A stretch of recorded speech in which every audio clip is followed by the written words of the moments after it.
Effective January 15, this is Sunday. The following day is a Monday, 16. Ito na ang marketing plan natin. Number 1, ang ating pairing, ang match sales bonus natin. Magkano yung luma? 1515. I'm sorry. Direct referral muna. Ang direct referral natin, 500. Di ba? Pag binary. Tama ba ako?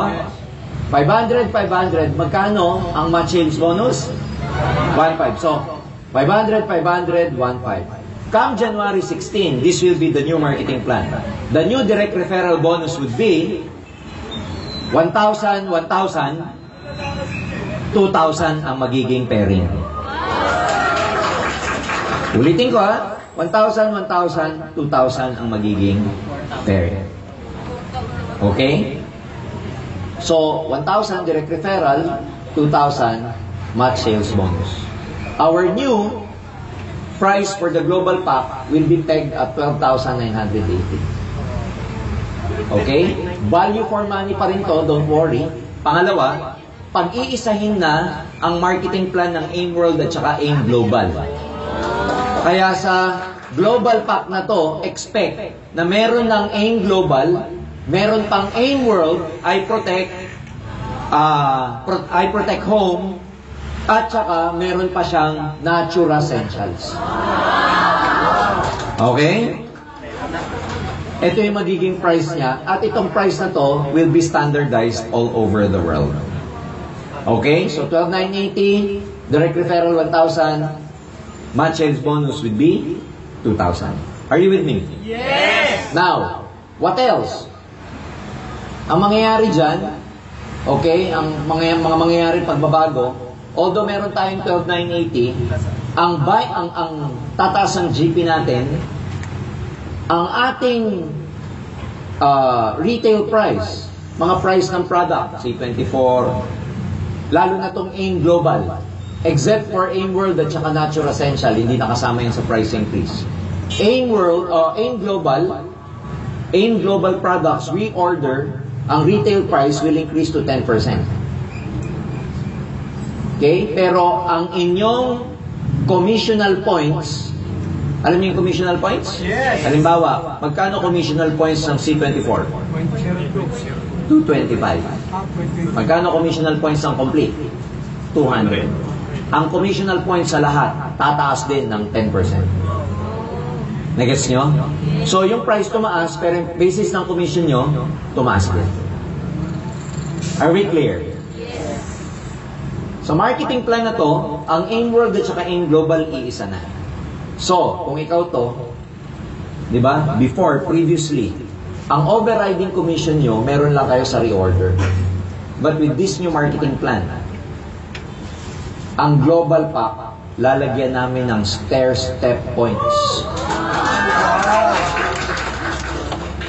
Sa lahat ng mag-global pack sa grupo nyo, both strong leg and weak leg until infinity, no flash out, meron kayong overriding commission. Naiintindihan ba nila? Kaya kahit bagong SE ka pa lang, di ba pag SE ka, may downline ka distributor. SE, 10% ang SE. May downline ka distributor. Ilang percent ng distributor? 0. May overriding kang 10%. Overriding commission mo, hindi lang sa reorder, kundi pati sa global pack, may 10% ka na. Down the line. Kaya ang panalong-panalo dito, bago ka, kumikita ka na sa Unilevel, sa binary, ang laki pa ng kinikita mo sa stair-step. Kasi previously sa stair-step, meron lang ikaw komisyon sa reorder. This time, hindi ka lang sa reorder kikita. Pati global pack, may kita ka na. Overriding commission. Power o power na power? O, kaya ang nakakabaliw dito, yung mga GE and GA. Kasi yung GE, ang laki ng overrides nyo. Lalo na yung GA, kahit na may down the line kang GA, 2%, 2%, 2%, 2% down the line. Lahat ng GP, both strong leg and weak leg. Kaya dito po, pag kinumpute ninyo, pahingin mo ng pambura, Pag kinumpute nyo yan, di ba, dati magkano tayo? 1,500 per day. Oh. Dati 1,500 per day. Magkano kikitain mo sa 1,500 per day? Sorry, 1,500 per pair. Sa 16 pairs, magkano kikitain mo? Sa 1,500, this is 24,000 per day. O ngayon, sa 2,000 per pair. Sa 16 pairs, magkano yan? This is 32,000 pesos per day na kitaan. Hindi na tayo 24, 32,000 na. Ngayon, ito maganda.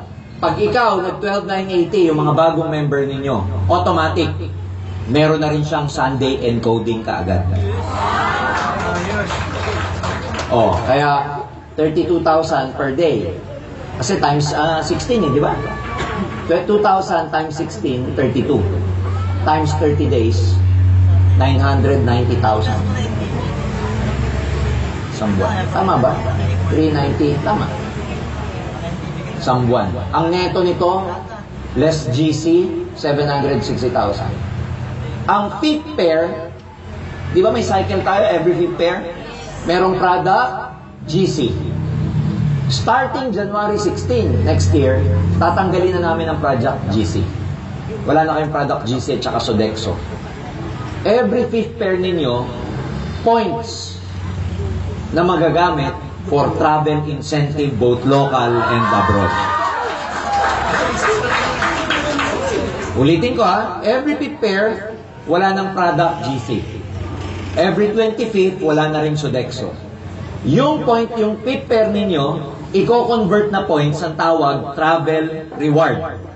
Na pag naipon mo, merong local, kunwari Boracay, Palawan, o ayaw mo pang kunin, ayaw mo pang i-claim, gusto mo palataasin pa, ang next level, Hong Kong, o di Hong Kong mo kunin. Kung ayaw mo ng Hong Kong, probably gawan namin ng Korea, o gawan namin ng Japan. Basta, pataas ang points, pataas din ang pataas, paganda rin ang paganda yung country. Both local and abroad. Second, ang maganda sa travel reward na yan, transferable. Pwede nyong gawing promo sa downlines ninyo. O kaya pwede nyong 2 beses kang mag-hit para yung partner mo kasama mo sa abroad. Transferable siya. Good or very good?